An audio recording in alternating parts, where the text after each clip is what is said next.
El Renacimiento fue un movimiento cultural que sacudió todos los sectores de la Europa occidental. La Iglesia no fue la excepción y también tuvo su nacimiento renovador. Esta institución era muy poderosa ya que en la Edad Media era una época profundamente religiosa. Por eso, la Iglesia tenía mucha influencia en la vida de la sociedad antigua. En el Occidente, la Iglesia se vinculó estrechamente a la sociedad feudal.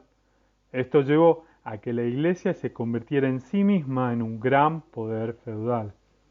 Además, tenía un alto poder económico ya que poseía la tercera parte de la propiedad territorial del mundo católico y entre otras cosas recibía el diezmo, que era la décima parte de la cosecha de toda la gente. Uno de los puntos más inflexivos para el comienzo de renovación de este sistema feudal fue la aparición del pensamiento humanista. Desarrolló una noción antropocentrista del mundo y dejó de lado la idea teocentrista que había regido los últimos siglos de historia. Defendió la idea de utilizar a la razón humana como motor de búsqueda de respuestas, dejando de lado las creencias y dogmas de fe. Reformuló el modelo de educación existente, dando importancia al estudio de clásicos latinos y griegos y abriendo nuevas escuelas que promovían el estudio de otros idiomas y de letras clásicas. Se pensaba que con este cambio se alcanzaría el desarrollo total del hombre, físico y espiritual, estético y religioso. Influenciado por el humanismo y por el sistema feudal en el que se había convertido la Iglesia, comienza el protestantismo.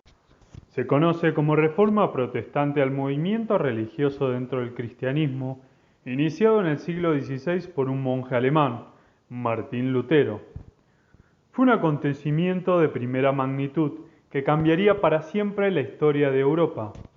Lutero era un monje católico agustino que, escandalizado por el bochornoso espectáculo de la venta de indulgencias, clavó en la iglesia de Wittenberg 95 tesis a modo de crítica.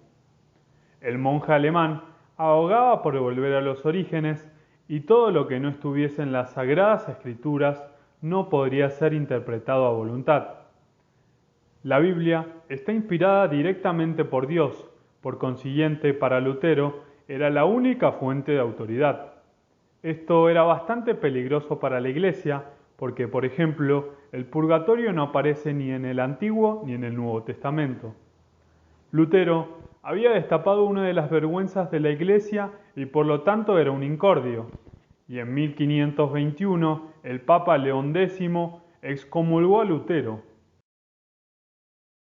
En respuesta a Martín Lutero, la Iglesia comenzaría con la Contrarreforma. La Contrarreforma fue un proceso de renovación espiritual que se produjo dentro de la Iglesia Católica a partir de la década de 1540. La Contrarreforma trajo algunas consecuencias consigo. Tomó relevancia la Inquisición, una institución medieval que perseguía y castigaba a personas que se desviaban del dogma católico. Se impusieron normas estrictas a la producción artística dentro de la esfera religiosa, con el objetivo de que las imágenes no se desviaran del dogma. Se estableció que los representantes de la Iglesia serían los únicos autorizados para interpretar las Sagradas Escrituras.